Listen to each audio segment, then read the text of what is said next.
पोलादपूर महाबळेश्वर मार्गावरील आंबेनळी घाटात दरड कोसळल्यामुळे निर्माण झालेल्या धोकादायक परिस्थितीमुळे 10 जुलै 2025 ते 14 जुलै 2025 या कालावधीत सर्व प्रकारच्या वाहनांची वाहतूक पूर्णपणे बंद ठेवण्याचे आदेश रायगडचे जिल्हाधिकारी किशन जावळे यांनी जारी केले आहेत। या मार्गाचं सध्या सुधारणा काम कंत्राटदार आरपीपी एसआयपीएल आयव्ही यांच्यामार्फत सुरू आहे। मात्र पायटा गावापासून सुमारे 1 किलोमीटर अंतरावर दरडप्रवण क्षेत्र असल्याने अलीकडील जोरदार पावसामुळे डोंगरावरून माती, दगड आणि गोठे रस्त्यावर आले।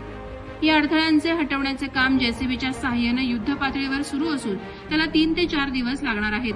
प्रत्येक पावसाळ्यात या भागात अशा प्रकारच्या घटना घडत असतात, यामुळे अपघात होण्याचा धोका वाढतो। तसंच आणीबाणीच्या प्रसंगांना तोंड द्यावं लागतं, त्यामुळे सुरक्षिततेच्या दृष्टिकोनातून ही वाहतूक बंदी करण्यात आली।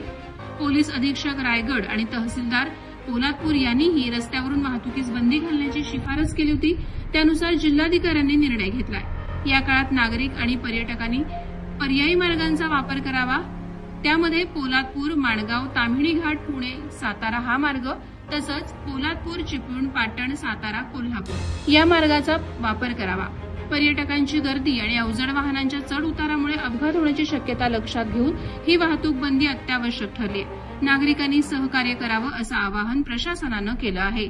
प्रहार डिजिटलसाठी राकेश कोळी, खेड।